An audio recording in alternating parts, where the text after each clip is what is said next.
So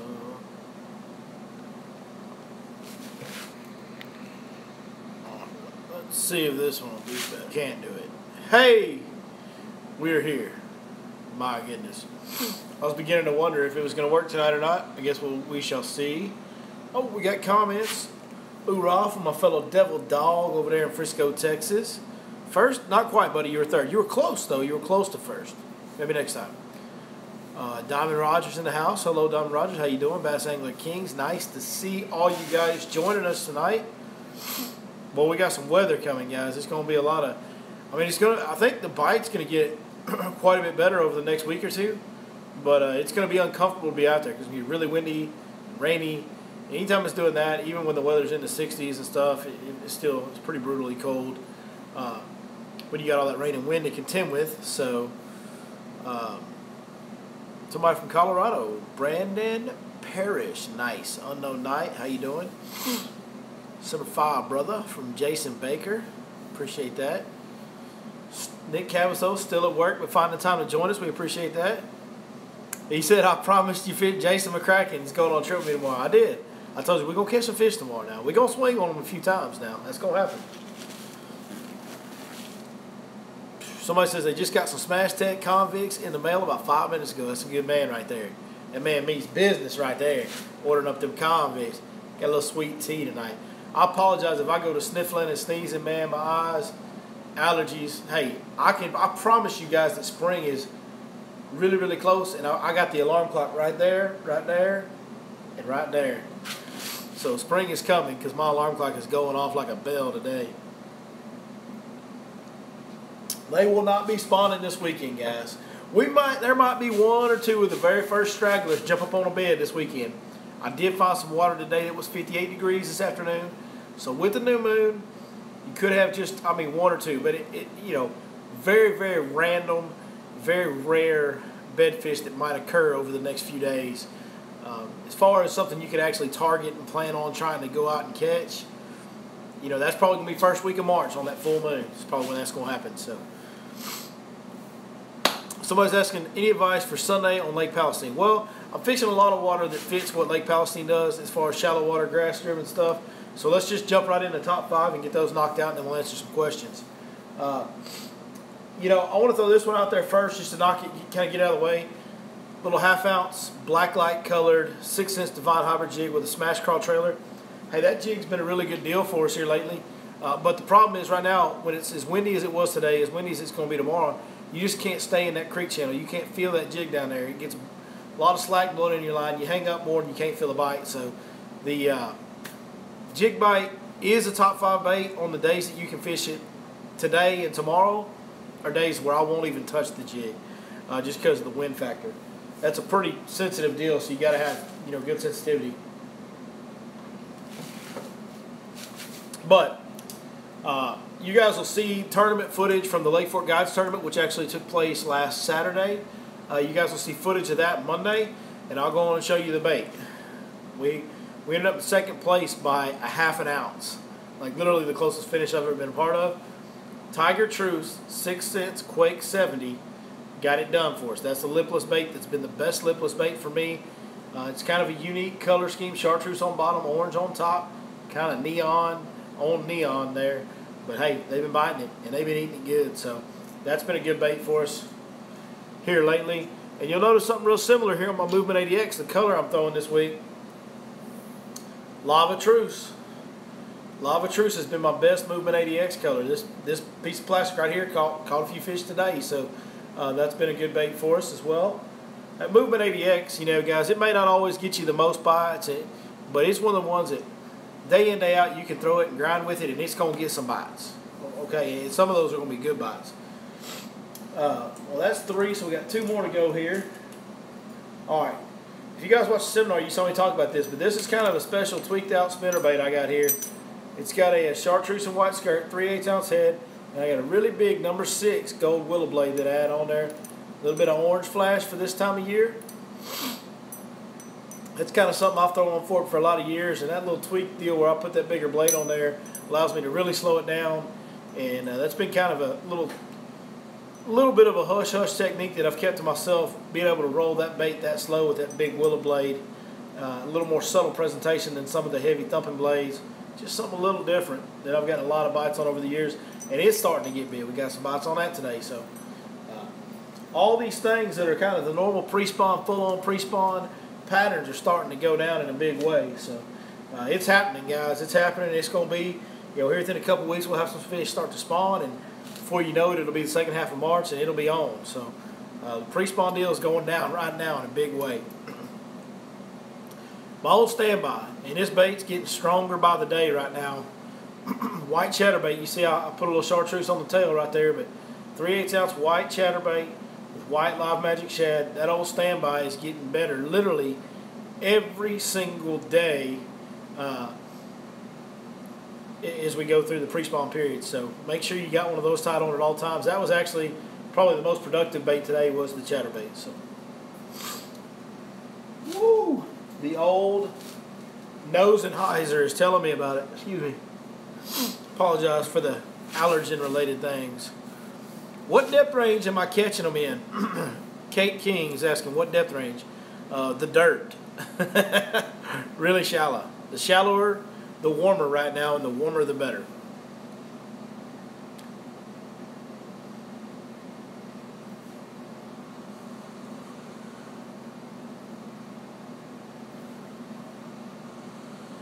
Somebody says, since I'm a sub, can I get a discount on a fishing trip? Live just north of Dallas. Well, brother, if I wasn't as booked as I am, that may be something we would talk about. But as booked up as my books are, I can't see myself giving away any money right now. So I apologize, but no.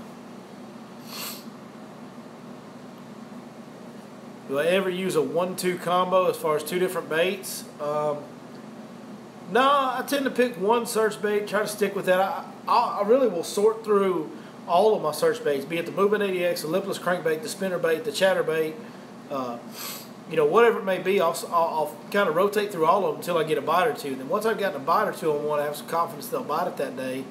I kind of stick with it to search for fish.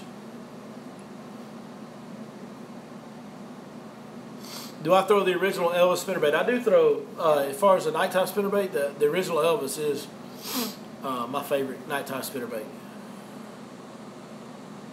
How cold was the guide tournament? Well, it was weird.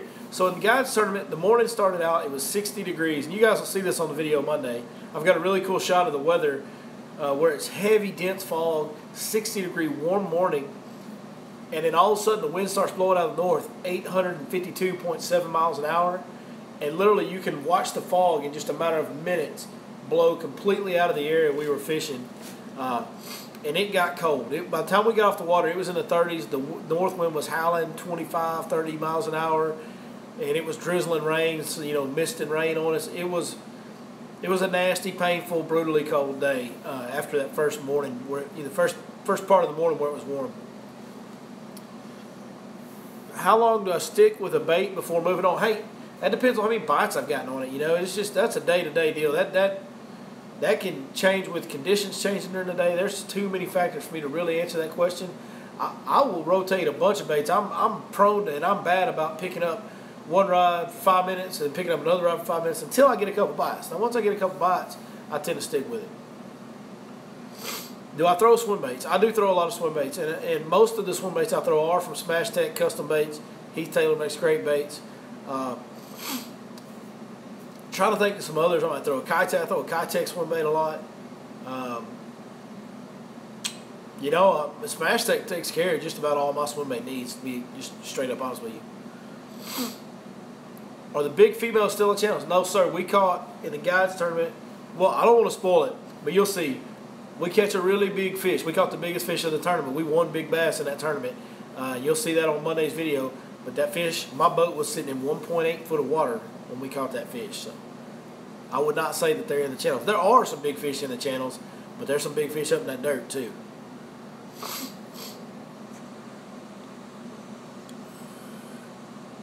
Kirk Ivey says he's ready for Monday.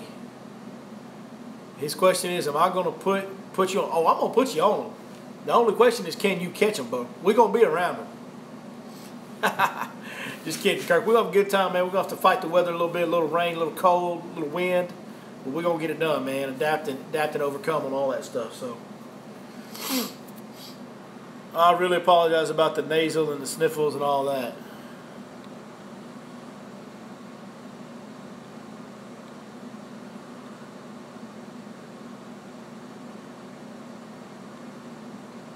Keep getting kicked back down. What's the water temp in the dirt? Today, the warmest water, I actually found some water towards the end of the day today. It was 58 degrees. Now, last Saturday, when it got cold, the warmest water I could find was around 50, 51. Yesterday, most of the water I fished was around 45. So it's that time of year, man. These weather swings, that water temp moves with it. And it's a constant reassessment and new searching for warmer, better water all the time right now.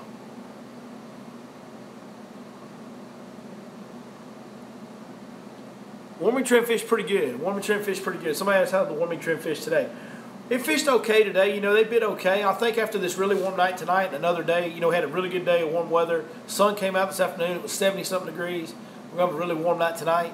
I think if we can get on them before that cold front really blows in hard, like if we can get after them early and get in a good area early, we'll really catch them real good in the morning, I believe. I really believe that we'll smoke them first thing in the morning if we get in the right spot before that front blows through.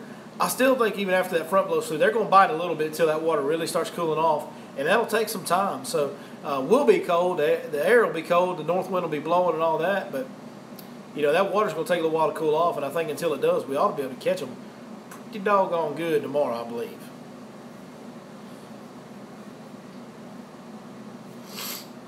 Bunch of 30-pound sacks coming out of Rayburn lately. Should I fish shallow or deep this weekend? Well, Rayburn, you know, there's a lot of deep fishing goes on Rayburn. Here's the deal, man. Them deep fish, man, that's a brush pile deal. And if you're not privy to the freshest brush piles and the best brush piles, you don't have those located, it's hard to compete with those guys that do on that brush pile type of pattern, that offshore pattern. Most of them tournament offshore big bags are caught on brush piles on Rayburn, y'all. That's just the deal. If I was going to Rayburn to fish a tournament because I don't know all the brush piles, I would be fishing shallow. I'd be looking for big, expansive flat areas with a lot of grass and some drains, and just grind out some really, I think you can grind out some really good quality bites around that grass on the same type of stuff we're talking about, chatterbaits, traps, stuff like that. I think you could probably catch you know, if you knew Rayburn relatively well and you could get in some areas that are known for some big fish, you could probably put together a 20, 25-pound bag and at least cut you a real good check. You know, the 30-plus pound deal is probably going to come somewhere off brush piles, but it's hard to beat somebody at their own game. You know what I'm saying? Like, if that's their deal and they're putting out brush piles, it's hard to compete with them. What do I think will win the media tournament this weekend, and will the conditions this weekend hurt the fishing much?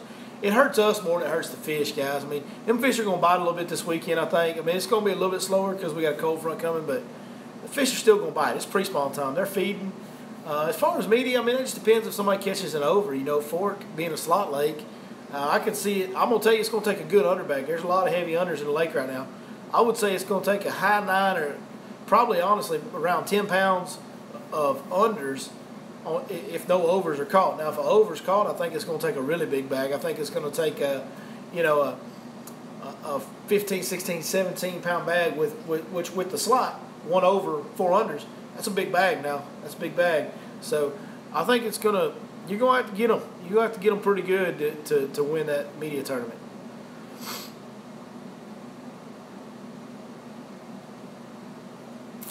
Somebody's asking, will a small flat in about 3 feet in the back of a cut be good this weekend? That sounds like a really good scenario to me, especially if that scenario includes some aquatic vegetation like coontail or hydrilla. If you've got that and you got that flat, I think you got something to work with right there. Weight on my chatterbait is 3/8 ounce. 3/8 ounce when I'm fishing shallow grass. Am I throwing any slow moving baits? Well, the jig is one that I throw on the non-windy days. And then up shallow, I do throw a weightless Texas rig smash stick. It's a 5-inch stick bait by Smash Tech Custom Baits. Great one. It has a very distinct kind of shimmy to it. I mean, I've caught, and I know others that have caught some even double-digit fish on that stick bait. So, but that's kind of the one slow down and be still bait that I throw when it gets real calm, real slicked off. Come to Lake Belton for big Texas smallies. I would love to, brother. That sounds like a great idea.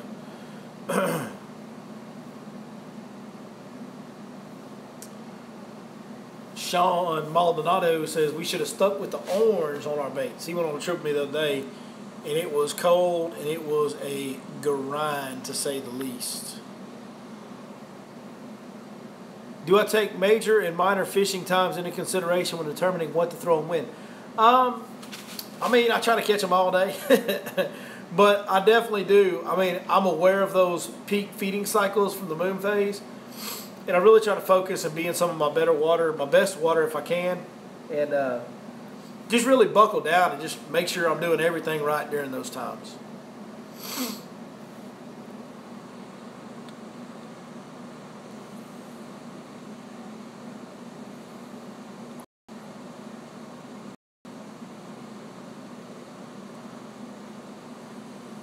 What's all this rain going to do to the fish? Well, they're Wi-Fi. There we go. My goodness, he's back. Holy cow. East Texas Wi-Fi. Somebody says, yeah, solar flares. The solar flares are out of control in East Texas, ladies and gentlemen. Man, I'm so sorry for that, guys.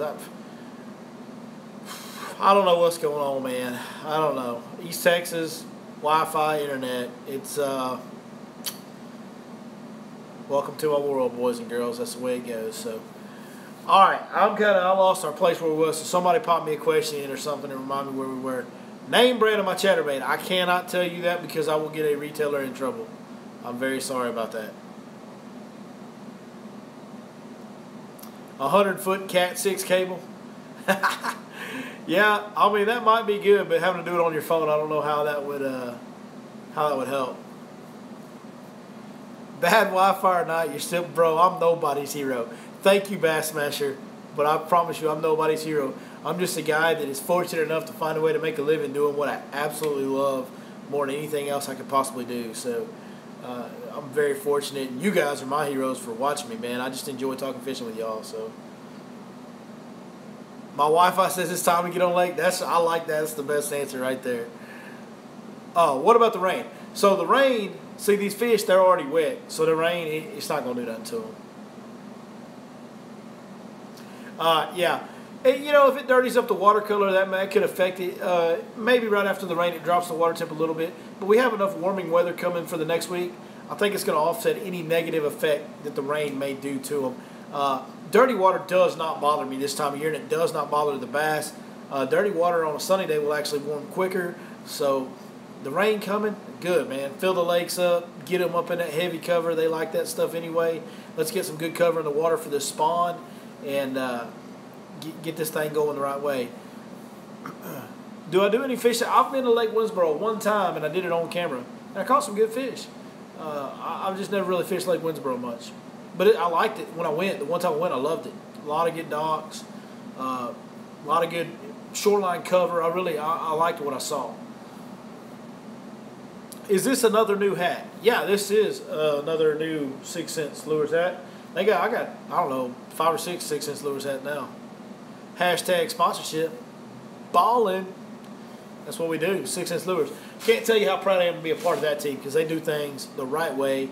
And I'm telling you, them guys, every fish that we catch in the tournament footage that you'll see on Monday was caught on 6 Sense Lures. Have I been to Lake Gilmer? I have been to Lake Gilmer. If you guys ever saw what used to be Lunkers TV, well, what is still Lunkers TV United States personal best, right? You know what I'm saying? He had to go to Mexico to break that, to catch one bigger than I put him on, right? That's how he did. But the 10-pound, 2-ounce fish that Lunkers TV caught with me, don't tell nobody I told y'all this. Lunkers is going to be mad. He doesn't even want me telling people there, and I told him about the lake, but it was caught on Lake Gilmer sight fishing. So, yeah, I know a lot about Lake Gilmer. I fished it quite a bit even before I was guiding and everything else. Love it. Great little lake. You guys try not to all go out there at once because it's a small lake and y'all will burn through them fish out there pretty quick if a bunch of y'all go all at once. But it is a very good lake.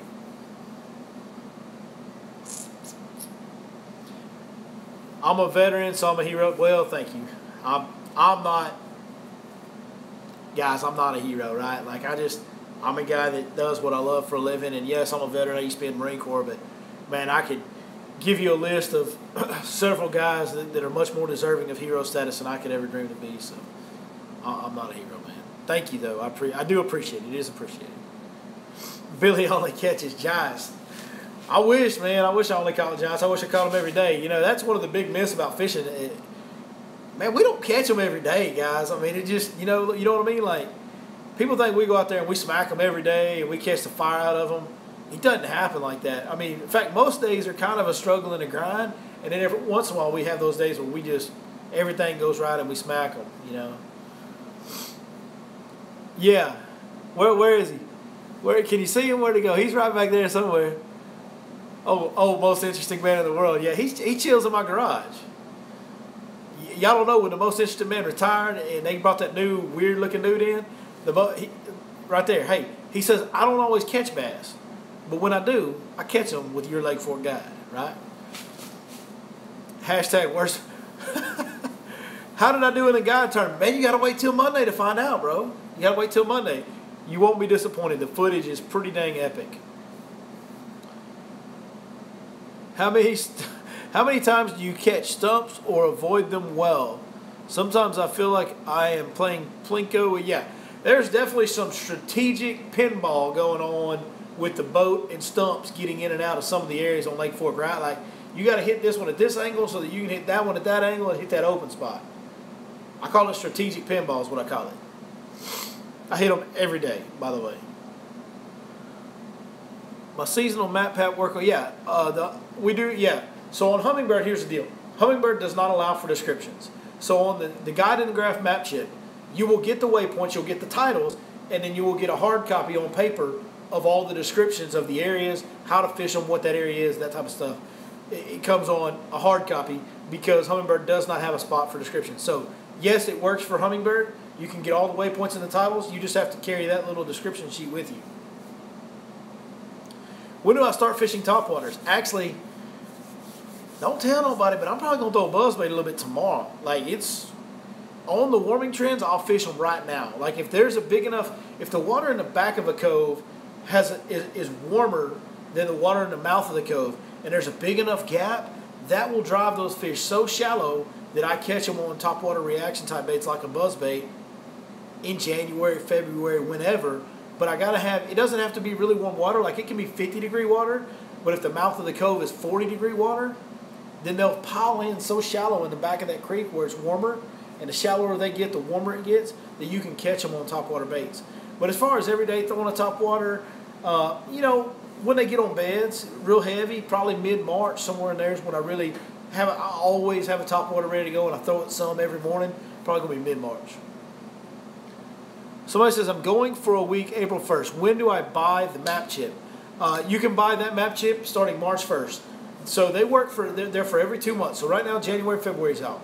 On March 1st, the chip for March and April will be available. So order yours on March 1st if you're wanting one for April. And by the way, you coming on April 1st, hey, just FYI guys, April 1st is going to be the best fishing week of the entire year. With the early spawners, water being too cold for these fish to really be spawning right now. There's a full moon on March 31st. That first week of April, there's going to be the most massive wave of spawning fish of the whole year by a lot. And it's going to be the best fishing week of the year. So if you can get out the first week of April, get out. Hashtag Whopper Plopper. That's right. It's time for the Whopper Plopper tomorrow. Have I ever fished Lake Houston? Surprisingly, no. I grew up down there, but I never did fish Lake Houston. That's a good question. No, I've never fished Lake Houston. Yeah, sneaky undertone right now. You could probably go out with a Whopper Plopper tomorrow. If you get in the back of the right creek, you probably have a real good time.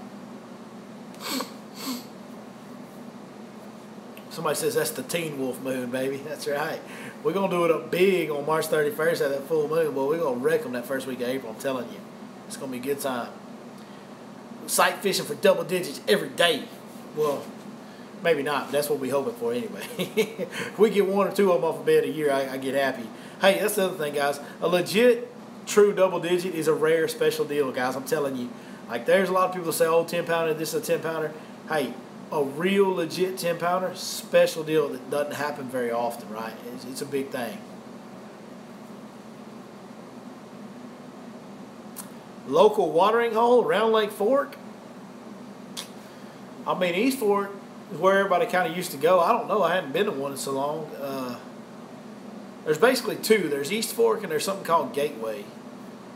That's your only two options, so I'll let you try both of them and you tell me which one's better.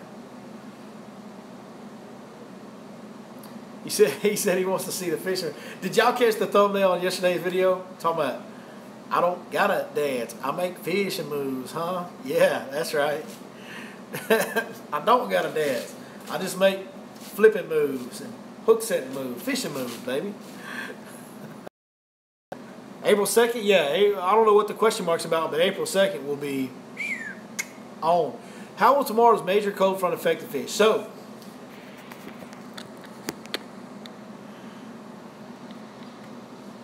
come on.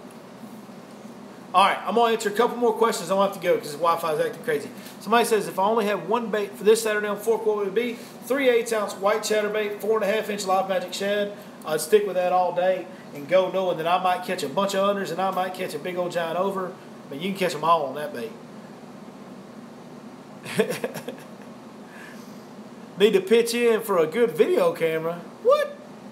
Cover the garage in aluminum. That's greatness right there. That's greatness. Somebody asked about the cold front. As far as the cold front, until the water temps really start cooling off a bunch, I wouldn't look for it to affect the fish at all. Tomorrow it's going to be cloudy, the wind's going to be blowing, and the water temp's not going to change very much. Just because you feel cold doesn't mean that water's getting cold. It takes a longer time for that water to react. I personally think we can catch them tomorrow, guys. So if you got the chance to sneak out of work on a Friday, go get after their tails because I think we're going to catch them tomorrow. Everywhere.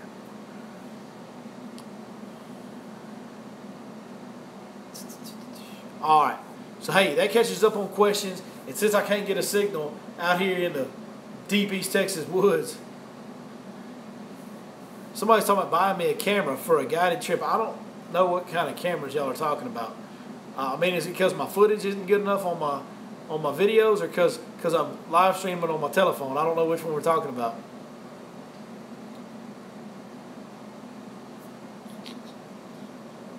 All right. Good enough. People start about. All right. Thank you guys very much. Appreciate you watching as always. Guide to the Graph Map Chip. YourLakeForkGuide.com. Check it out. Check out the Shop My Gear tab. We got hoodies. We got rods. We got baits. We got map chips. I mean, you could literally, maybe you need some fishing line. Maybe you need some hooks. But other than that, you can make a pretty good fishing trip off the Your Lake Fork Guide website on the Shop My Gear tab. So check that out for me. And if you're going to sixcenselures.com and order some of those great baits they make, be sure you punch in the Your Lake Fork Guide code on the checkout screen in the promo box to receive a 10% discount. And I guess I love you guys. Appreciate every one of you. You guys are the best fan base I could ever hope for. And I'll see y'all next time right here on Your Lake Fork Guide.